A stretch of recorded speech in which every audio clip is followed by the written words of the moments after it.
అందరికీ నమస్కారం. ఇవాళ మన స్టూడియోలో ఐకాన్ ఆస్ట్రాలజర్ గట్టపల్లి సురేష్ బాబు గారు ఉన్నారు. గురుగారితో మాట్లాడదాం. గురుగారు నమస్కారం. జై శ్రీమన్నారాయణ. గురుగారు, ప్రతి నెలలోనూ పౌర్ణమి వస్తూ ఉంటుంది.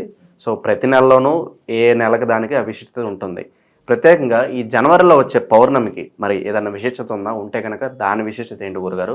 అలాగే సంవత్సరం మొత్తం కూడా మనీ ఫ్లో బాగుండాలన్నా, హెల్త్ బాగుండాలన్నా, నిరుద్యోగులు ఎవరన్నా ఉంటారు, వాళ్ళకి మంచి జాబ్ రావాలన్నా ఏదన్నా రెమెడీస్ చెప్పండి గురుగారు. ఈ పౌర్ణమి రోజు చేసుకోవడానికి వీలుగా ఉండేలాగా ఏదన్నా రెమెడీస్ తెలియజేయండి. అయితే మనము ఈ జనవరి మాసం 2025 సంవత్సరంలో వచ్చేటువంటి పౌర్ణమి ఏదైతే ఉందో ఇది చాలా అద్భుతమైనది. లైఫ్లో ఎవరైతే వెనకబడి ఉన్నారో, ఎవరైతే ముందుకు రాకుండా ఉన్నారో, ఎలాంటి నరదిష్టి, నరఘోష, అలాంటి గ్రహరీత్యా దోషాలు, ప్రకృతి నుంచి వచ్చే దోషాలు, ఆ బాడీలో నుంచి వచ్చేటువంటి హార్మోన్ ఇన్బ్యాలెన్సు, అలానే వీళ్ళకి వచ్చేటువంటి చేతబోళ్ళు, ఎవరైనా హిప్నాటిజం, బ్లాక్ మ్యాజిక్, మందు పెట్టడం, మందు తీయించడం, గాలి చోకటం, ఇలాంటి ఏమైనా దిష్టి దోషాలు, బాలరిష్ట రోగాలు, ఇలాంటి ఏమైనా ఉండి బాధపడుతుంటే కనుక అనేజీ, అన్ఫిట్, జాబు లేక, ఇలాంటి రుమ్మతులు ఎవరైతే ఉన్నారో, ఆస్తి తగాదాలు, గొడవలు అవ్వటం, కోర్టు వ్యవహారాలు, మాట వినకపోవటం, పిల్లల మాట వినకపోవటం, భార్యాభర్తల మధ్యన వెడబాటు, పిల్లలు పుట్టకపోవటం, ఇలాంటి చాలా ఉన్నాయి. మనిషి అంటేనే సమస్య. సమస్య లేకుండా మనిషే లేడు. డబ్బు ఉన్నవాడికి ఒక సమస్య, డబ్బు లేనివాడికి ఒక సమస్య, సీఎంకి ఒక సమస్య అంటే ఎమ్మెల్యేకి ఒక సమస్య ఉంటుంది, కామన్ మ్యాన్కి ఇంకో సమస్య ఉంటుంది. వీళ్ళందరూ ఏం చేస్తున్నారని వీడి సమస్య. మనం వీడియోస్ పెట్టామనుకోండి, ఆ వీడియోస్ వెతికి తమ్మైలు చూసేసుకొని, లేకపోతే లోపల మ్యాటర్ చూసేసో, కింద ఏమంటారు దాన్ని, మెసేజ్ కామెంట్స్ ఏం పెట్టాలి అనేది ఒక సమస్య. వీళ్ళకి ఏంటంటే గురువుగారు చెప్పారు, మనం చేసుకున్నామో అని ఆలోచించరు. కామెంట్స్ ఏం పెడితే బాగుంటుంది, దీని మధ్యన ఫైట్ చేస్తే ఏం బాగుంటుంది, ఎంతసేపు పెంచడం అనమాట. ఒక సీఎం పని చేశాడంటే అది ఆలోచించే చేస్తారు కదా, ఆలోచన లేకుండా చేయరుగా. వీళ్ళే సీఎం అయినట్టుగా వీళ్ళు సలహాలు ఇస్తారు వాళ్ళకి. వీళ్ళు సలహాలు ఇచ్చే బదులు వీళ్ళు సీఎం అవ్వచ్చు కదా, అవ్వరు. వీళ్ళు సలహాలు ఇస్తారనమాట. అలానే చేసే పనికి అడ్డం పడటం, ఇలాంటి ఇది కూడా జబ్బు. చేసే పనికి అడ్డం పట్టడం కానీ, విఘ్నాలు కలిగించడం కానీ, ఎదుటి వాళ్ళు బాగుపడుతుంటే ఓర్చులేకపోవటం కానీ, ఎదుటి వాళ్ళు బాగుపడుతుంటే ఓర్చులేకపోవటం, మనం బాగుపడలేకపోవటం. అంటే గడ్డి వామ్యం కుక్కలు తను తినదు, ఎదుటి వాళ్ళని తినేదు, ఇది సామెత. అలానే చాలామంది రోగాలతో బాధపడుతున్నారు. అన్నిటికన్నా పెద్ద రోగం ఏంటంటే అనుమానం. ఈ అనుమానం జబ్బు. ఇలాంటి వాళ్ళు ఎవరైనా ఉంటే, అన్నిటికన్నా ఇంకో పెద్ద జబ్బు ఉంది, పని బాట లేకుండా ఉండడం, ఎవరు దొరుకుతారా వాళ్ళ మీద బతకడం, ఇది చాలా పెద్ద జబ్బు. ఇలాంటి వాళ్ళందరికీ కూడా ఈ యొక్క జనవరి మాసం 2025 సంవత్సరంలో 13వ తారీఖు వచ్చేటువంటి పౌర్ణమి వీటన్నిటికీ సమాధానం. ప్రతి నెలలో పౌర్ణమి వస్తుంది, కానీ ఇన్ని రకాల జబ్బులు ఉన్నాయి.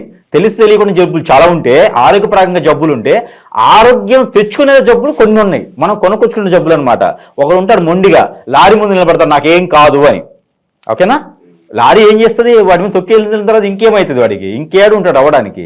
అలా మొండి రోగంతో ఉండేది వాళ్ళు, అనుమానం జబ్బులతో ఉండేవాళ్ళు, ఇలాంటి జబ్బులు తెలియకుండా చాలా ఉన్నాయి. అయితే వీళ్ళందరికీ కూడా ఈ కోరల పౌర్ణమి రోజున మనం చెప్పేటువంటి రెమెడీ చేయడం ద్వారా అలాంటి రుమ్మతుల నుంచి బయటపడేదానికి అదృష్టం ఉంటుంది. అయితే ఈ పౌర్ణమికి కాలభైరవ స్తోత్రం అని ఉంటుంది, కాలభైరవ అష్టోత్తరం అని ఉంటుంది, లేదా రుద్రాభిషేకం ఉంటుంది. ఎవరైనా సరే అర్హత ఉన్నవాళ్ళు, చేయించుకోవాలి అనుకున్నవారు కనుక రుద్రాభిషేకం చేయించుకుంటే కుల మతాలతో సంబంధం లేదు, ఇంకోటి వర్గాలతో సంబంధం లేదు, అన్నిటికన్నా గొప్పది ఏంటంటే మతాలతో సంబంధం లేదు, రాసులతో సంబంధం లేదు. 12 రాసుల వారు ఎవరైనా సరే, 27 నక్షత్రాల వాళ్ళు ఎవరైనా సరే, 108 పాదాల్లో పుట్టినటువంటి మహాత్ములు ఎవరైనా సరే ఉంటే వాళ్ళు కనుక మానవ రూపంలో ఉన్న వాళ్ళు, జ్ఞానం ఉన్న వాళ్ళు చేసుకోవచ్చు. ఎలాంటి రుద్రాభిషేకం చేయించుకుంటే కనుక వాళ్ళకి ఎప్పటి నుంచో మనం అనుకున్నటువంటి రోగాలు ఎన్నో చాలా ఉన్నాయి, మళ్ళీ కూడా రావు చెప్పడానికి. అలాంటి వాళ్ళు ఎవరైనా ఉంటే రుద్రాభిషేకం చేయించుకోవడం ద్వారా వాళ్ళలో ఉన్నటువంటి ప్రాబ్లమ్స్, ఈగో ప్రాబ్లమ్స్ అన్నీ కూడా తగ్గేసి మంచి వెసులుబాటు, మంచి ఆలోచన, జ్ఞానం, బుద్ధి పెరిగేలా ఉంటుంది. కాబట్టి ఆ మేర ప్రయత్నం చేయొచ్చు. కౌరల పని నేను కూడా చేస్తాను. నాకేదో తప్పు ఉంటుంది కదా, నేను కూడా దాన్ని చేసుకోవడానికి నేను కూడా ఆ రోజు రుద్రాభిషేకం చేసుకోవడానికి. ప్రధాన సమస్య వచ్చేసరికి నిరుద్యోగం గురుగారు, జాబ్ కోసం చూస్తూ ఉంటారు. ఖచ్చితంగా ఇది కూడా పెద్ద జబ్బే. జాబ్ అనేది జబ్బు కాదు, అవసరం. అయితే అక్కడ ప్రత్యేకంగా జాబ్ కోసం చేయాలనుకుంటే కనుక రుద్రాభిషేకంతో పాటు పంచామృత అభిషేకం, శివునికి పంచామృత అభిషేకం కనుక పౌర్ణమి రోజు చేసినట్లయితే మరీ మంచి జరుగుతుంది. అయితే వీళ్ళు 9 గంటల లోపు చేస్తే మరీ మంచిది. లేదా సాయంత్రం సమయంలో కొన్ని ప్రాంతాల్లో అభిషేకం చేయరు, అందుకని ఉదయం 9 లోపు కనుక వీళ్ళు అభిషేకం చేయించుకున్నట్టయితే మరీ మంచిది. జాబ్ కోసం ప్రయత్నం చేసేవారైతే ప్రత్యేకంగా దానిమ్మకాయ రసంతో శివునికి అభిషేకం చేసుకుంటే జాబ్ వస్తుంది.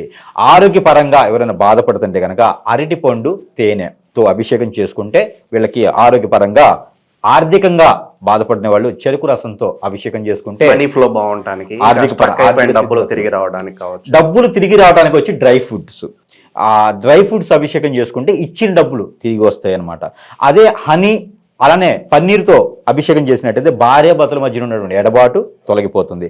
ఓన్లీ జీడిపప్పు, బాదం పప్పు, అంజీరు ఈ 3తో అభిషేకం చేసినట్టయితే కనుక, అంటే పాలు, పెరుగు వీటన్నిటితో పాటు డ్రై ఫ్రూట్స్లో ఈ 3 కనుక, అలానే మనకి ఆరెంజ్ కానీ, బత్తాయి కానీ ఉంటుంది, కమలాకాయ కానీ ఉంటాయి, వీటితో కూడా అభిషేకం చేసినట్టయితే పిల్లలు పుట్టిన వాళ్ళకి పిల్లలు పుట్టేలాగా పరిగణిస్తుంది. కావున ఇలాంటి అభిషేకాలు చేసుకోవడం ద్వారా వాళ్ళ ఉన్నటువంటి ప్రాబ్లమ్స్ ఏమైనా ఉంటే అవి తొలగిపోయేలా ఉంటుంది. ప్రత్యేకించి కోరల పౌర్ణమి రోజున ఇంకొకటి ఉంది, అన్నిటికన్నా గొప్ప విషయం అంటే 12 సంవత్సరాలకు ఒకసారి వచ్చేటువంటి మహాకుంభమేళ ఏదైతే ఉందో ఆ మహాకుంభమేళ ఈ 13వ తారీఖు ఈ కోరల పౌర్ణమి రోజునే మొదలవుతుంది. అది చాలా గొప్ప విషయం. ఈ మహాకుంభమేళ అనేది 12 సంవత్సరాలకు ఒకసారి వస్తుంది. గంగా, యమున, సరస్వతి తీరాల్లో స్నానం ఆచరిస్తారు. అలా కాని పక్షాన మీకు సమీప దూరంలో ఉన్నటువంటి నదుల తీరాల్లోన మీరు స్నానం ఆచరించినట్లయితే మీకు మనం అనుకున్నటువంటి ముందుగా ఉన్నటువంటి రోగాలు ఎవరికైతే ఉన్నాయో ప్రతి ఒక్కరిలో ఏదో ఒక లోపం ఉంటూనే ఉంటుంది. లోపం లేనివాడు మానవుడు కాదు. నాతో సహా, అందరితో సహా లోపం ఉన్నవాడే మానవుడు అంటారు. ఏదో సమస్య లేకపోతే మనం బ్రతకలేం, ఎదుటోడు బతుకుతుంటే మనం వచ్చలేం. ఇవన్నీ ఉంటాయి కాబట్టి అందరికీ అన్ని రకాల బాగుండాలి. కాబట్టి ఆ దేవతలు, ముక్కోటి దేవతలు కూడా కుంభమేళనే మా రాజస్నానం ఉంటుంది. ఈ రాజస్నానం వచ్చేసి 13, 14 అలానే 26వ తారీఖు కూడా రాజస్నానం అనేది ఉంటుంది జనవరి మాసంలో. ఇది చేసుకున్నట్లయితే కనుక మంచి జరుగుతుంది. ప్రతి ఒక్కరూ కాశీకి వెళ్ళి స్నానం చేయాలని అయితే ఏం లేదు, మీకు సమీప దూరంలో స్నానం ఆచరించితే కూడా మంచి జరుగుతుంది. ప్రతి ఒక్కరూ స్నానం ఆచరించి ఆ పెద్దలకు చేయాల్సినటువంటి కార్యక్రమాలు ఏవైతే ఉన్నాయో ఆ కార్యక్రమాలు నిర్వర్తిస్తే కూడా ఈ పౌర్ణమి రోజు కావచ్చు, భోగి, కనుమ అలానే మకర సంక్రాంతి రోజున ఆ రవి భగవానుడు ఉద్భవించేటువంటి మకర రాశిలో రవి సంభవించేటప్పుడు కనుక మీరు ఏవైతే ఉన్నాయో గోధుమతో చేసినటువంటి పరిహారం, గోధుమ రవ్వతో, గోధుమలతో, శనగపిండి, గోధుమ పిండి అలానే మైదా పిండి వీటితో కనుక మీరు ఏదన్నా పిండి వంటలు వండేసి ఎవరికైనా పేదలకు కానీ పంచిపెట్టినా లేదా దైవాతి దేవునికి నైవేద్యం పెట్టినా కూడా మీకు మంచి కలిసిదానికి ఉంటుంది.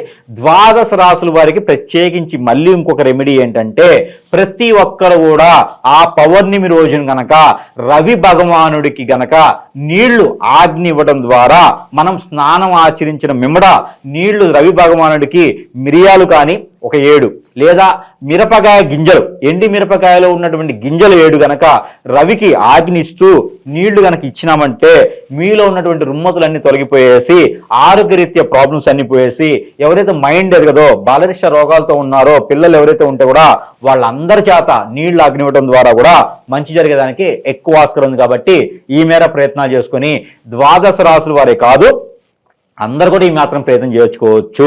అలానే క్రైస్తవులు ఎవరైనా ఉంటే కూడా వాళ్ళకి కూడా ఈ పౌర్ణం కలిసి వస్తుంది. కాబట్టి ఎవరైనా ఉంటే ఒక బాటిల్ నీళ్లు తీసుకెళ్లేసి ఆ ప్రభువు సంబంధించినటువంటి వాళ్ళకి సంబంధించినటువంటి ఏదైతే ఉందో ప్రేయర్ ఉందో ఆ ప్రేయర్ చెప్పుకొని ఆ నీళ్లు కూడా వాళ్ళు తాగినట్టయితే కనుక ఆ రవి భగవానుడికి, దేవుడు రవి భగవానుడు క్రైస్తవుతో మతాలతో సంబంధం లేదు. రవి భగవానుడికి ఎవరైనా చేసుకోవచ్చు, ఎవరికైనా చేసుకోవచ్చు.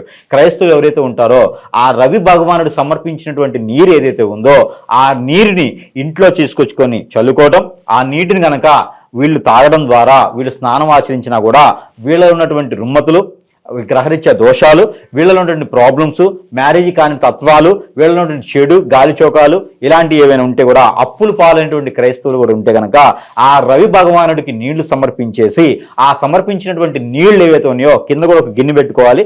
రవి భగవానికి ఇలా చూపించుకోవాలి నీళ్ళు పోసేటప్పుడు. ఆ నీళ్లు కింద పోసినటువంటి నీళ్లు ఏవైతే ఉన్నాయో ఆ నీటిని వీళ్ళు సేవించినా, ఆ నీటిని వీళ్ళు వాడుకున్నా కూడా వీళ్ళకి మంచి జరిగేదానికి ఆస్కారం ఎక్కువ కనిపిస్తూ ఉంది. ఇందులో ముస్లిమ్స్ ఎవరైనా చేయగలిగిన వాళ్ళు ఉంటే కనుక దర్గా దగ్గర వాళ్ళు ఆ రోజు పౌర్ణమి రోజు కనుక వీళ్ళు గోరల పౌర్ణమి రోజు ఆ దర్గా దగ్గర ఏదైతే వీళ్ళకి నైవేద్యం పెట్టేందుకు అక్కడ వాళ్ళు ఉన్నటువంటి వాళ్ళ దర్గా దగ్గర వాళ్ళ స్వాములు, వాళ్ళ పెద్దలు ఎవరైతే ఉంటారో వాళ్ళకి కనుక వీళ్ళు 1.5 కిలోన్నర జాంగ్రీ లేదా 1.5 కిలోన్నర జిలేబీ, లేదు ఈ 2 దొరకలేదంటే బాదుషా, ఈ 3 దొరకలేదంటే బెల్లం, 1 కిలోన్నర బెల్లం కనుక అక్కడ దర్గా దగ్గర ఉంచినట్లయితే వీళ్ళలో ఉన్నటువంటి భార్యాభర్తల మధ్య వెడబాటు, ఆర్థిక స్థితిగతులు, జాబులు అన్నారు కదా, విదేశానికి అని అన్నారు, ఇవన్నీ కూడా మీకు వర్తిస్తాయి.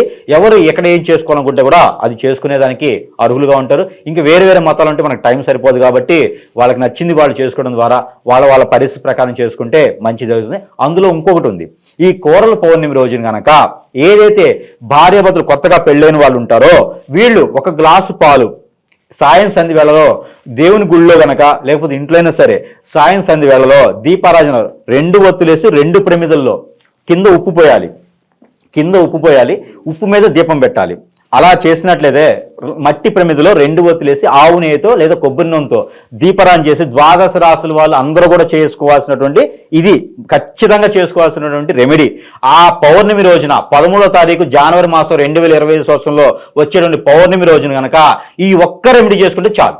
ఆ రెమెడీ ఏంటంటే చిన్న ఉప్పు అంటే 2 గుప్పిళ్ళు ఉప్పు కింద పోసి ఆ ఉప్పులో గనక మట్టి ప్రమిదలో దీపం వెలిగించి 2 ఒత్తులు వేసి 2 ప్రమిదలు 2 ఒత్తులు వేసి వెలిగించాలి.